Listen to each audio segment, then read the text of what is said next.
Hi everyone, good afternoon and welcome to GDSC IGDTUW's first mini launch event session, Ideating Solutions and Logo Making. Today we have with us Saloni Gupta and Aakriti Jaiswal who are going to discuss about how to ideate scalable solutions and excel in brand designing and marketing. Over to you, Aakriti.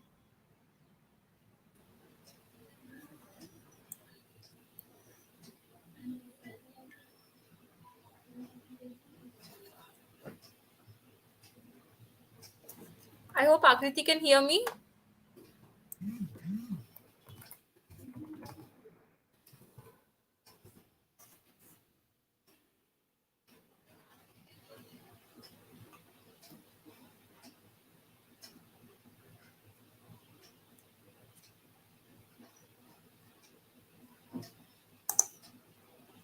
I think there is an error at her end.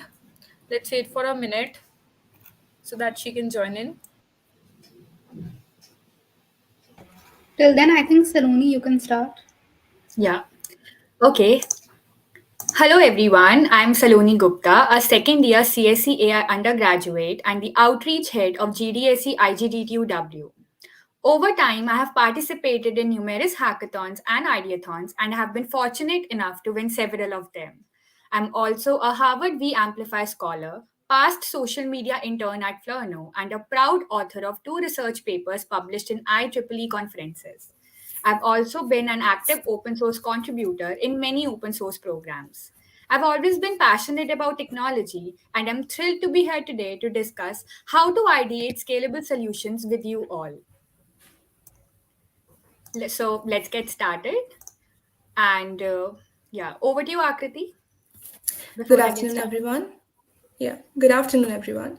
I'm Aakriti Jaiswal, Media Head of GDSC IGDTUW. I'm a computer science undergrad with a love for learning just about everything. I'm a Harvard B Code 22 scholar and an Inspire scholar. I'm a full stack web developer and have contributed to many open source organizations. I've been a graphic designer for quite a few years now, and I'm the social media manager at a financial startup called Stockcoin. I am really happy to be here with GDSC IGDTUW and will be letting you all know how to excel in brand designing and marketing. Over to you, Saloni. Yeah, so let's discuss how to ideate scalable solutions. Before we get started, let's first define what ideating means. Ideating is the process of generating new ideas and concepts. It's about finding unique and creative solutions to problems and coming up with fresh ideas that can help you stand out in your industry. So, why is ideating important? What is the purpose behind it, and why are we doing it?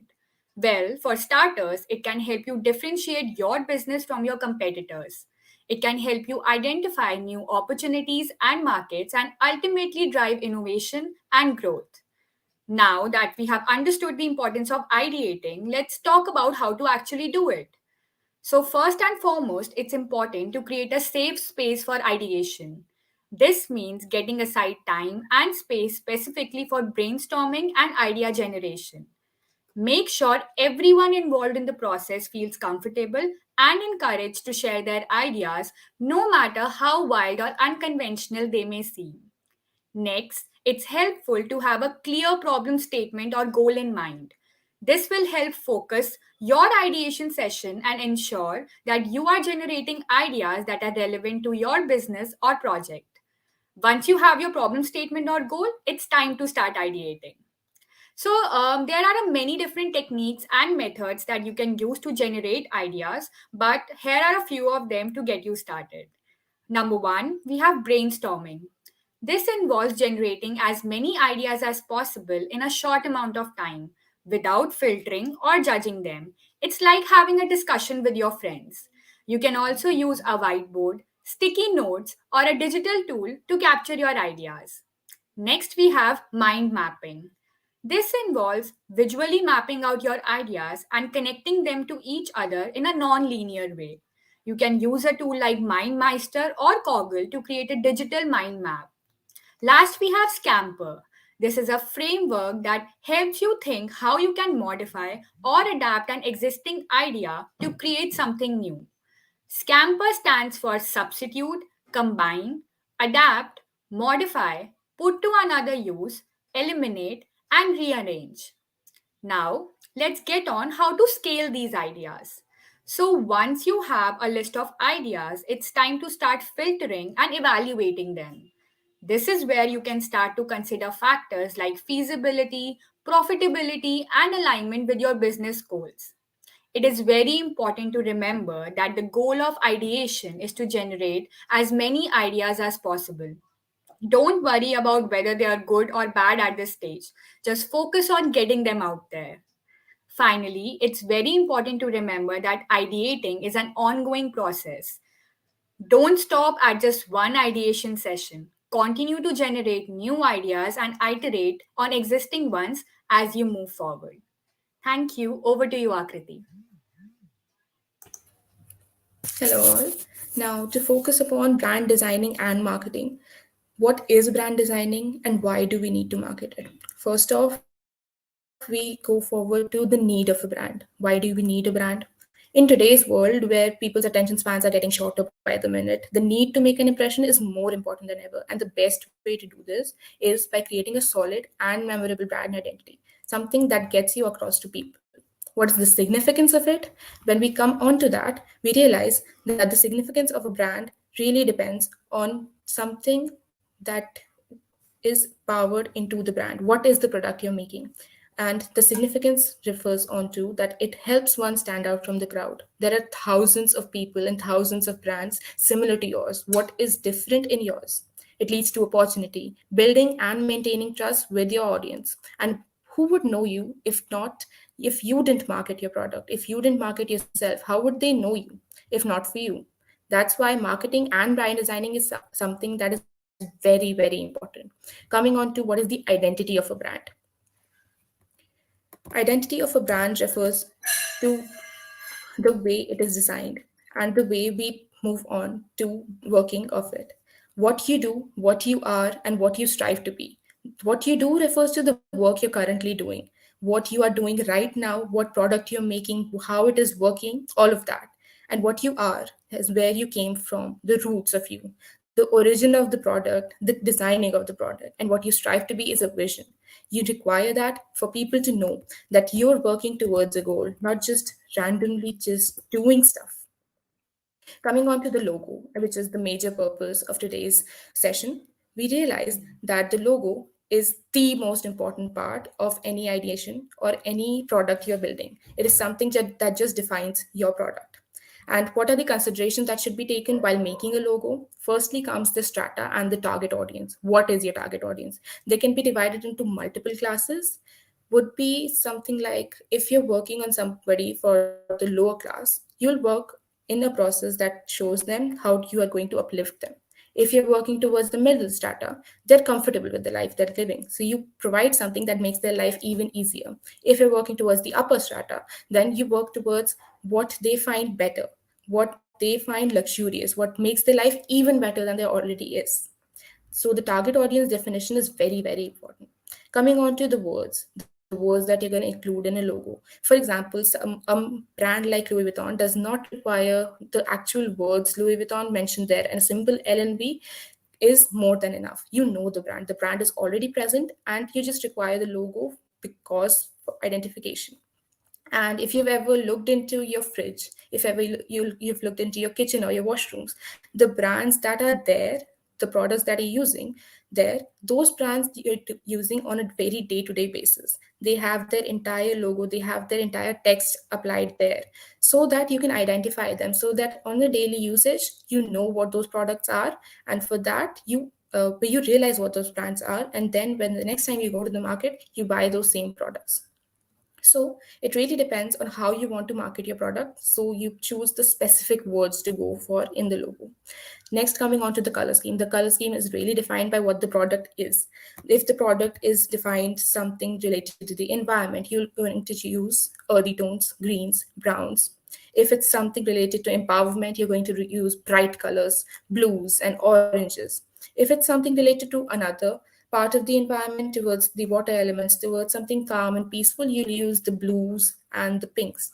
So the color scheme is also something that really influences the people. And again, the strata is very important here. If you're using something for the common man, you'll use bright colors. If you're using something for the luxurious person, strata, you'll use the silvers and the golds that are slightly subtle and minimalistic. Coming on to the font of the logo is again very important and also dependent on the strata. If you're marketing for the luxurious plans, you will use the simplistic and modern fonts. If you're marketing for the common man, you're going to use the bold and the sharp fonts. Now we'll come on to the actual marketing of your brand. How do you market your brand and why is marketing required? Marketing is very, very important and it is what defines whether your product is going to do well or not. It defines the audience and how you're going to market it and how and if yes or not they're going to buy your product.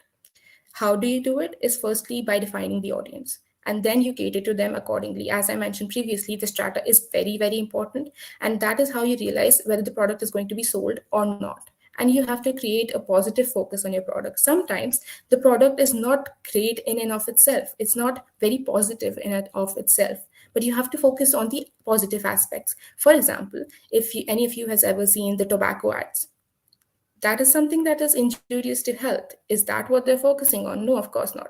They focus on the luxurious aspect of it. They focus on the positives of it. They showcase it as something that is better, that is making you better than the rest. That is what you have to do, and you have to market it as such that the consumer realizes that what they're buying is something that is making them stand out from the rest. That is why they should buy it. Coming on to association, it's a similar strategy. You have to associate with positive avenues, and only then can you work upon building upon your brand. We realize that lastly, marketing is the best product and is the major thing that uplifts the product, and you really, really do require that. That's about it from my side.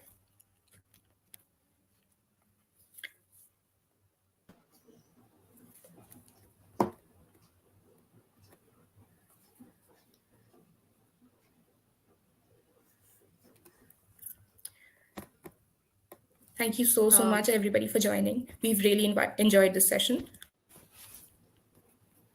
Yeah, and we are open to questions. So I think we can move on to the questions now.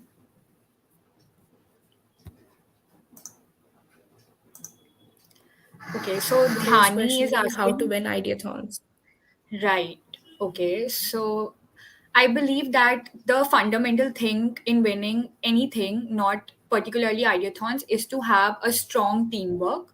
It is very important that each of the member is collaborating with each other nicely, and the views of every team member is respected so that everyone is on the same page. Next thing that should be kept in mind is that you should have a clear idea of what the problem statement or the goal is, because I have seen projects that deviate from the actual path that on the lines on which the project has to be built. So yeah, these are the two things that you should keep in mind if you want to win ideathons. Yeah, I hope that I answers the completely question. agree with Saloni. And another point that I'd also like to answer, and I'd also like to add, and specifically in ideathons, you have got to focus on your strengths. For any team, there are individual members, and all of those individual members are part of the society. And you realize that there are some issues that you specifically find to be wrong with the society. It's better to focus on something like that, so you're more motivated towards actually solving the problem. Right? The problem statements are given, but find out what is the part that sticks out to you, and focus on that part and build your idea on something that you are motivated to. You have slight amount of knowledge, if not knowledge, the enthusiasm about it. So focus on that, and that is kind of what propagates the winning of an ideathon. Right. And Any I other believe that questions? at the end, winning doesn't really matter. It's the experience that counts. Yeah, And when you participate in ideathons, you get to learn so much. You get to learn so much from other teams. And yeah, I believe that it actually, increases the horizons of your perspective, and you can do so much better after that. definitely. Okay. Any So other questions that we have in the chat?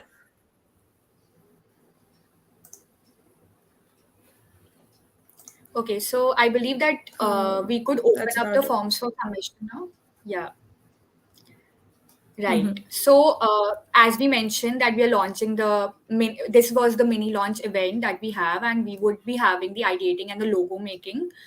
for which we need submissions from you, and we are very excited to see all of your amazing ideas. The form link is in the chat box. Please make your submissions as soon as possible. The deadline is tomorrow noon, that is 12 p.m. So yeah, all the best everyone. Yeah.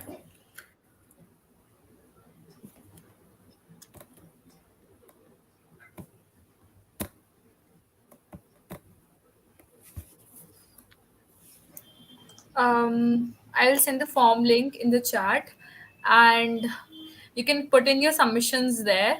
And please do make your submissions. And we have amazing prizes and swags for the winners. The deadline is tomorrow, 12 noon, for whoever who have missed it. And thank you. Have a wonderful day. Yes. Thank you Thank you for having everyone. us. Thank you, everyone.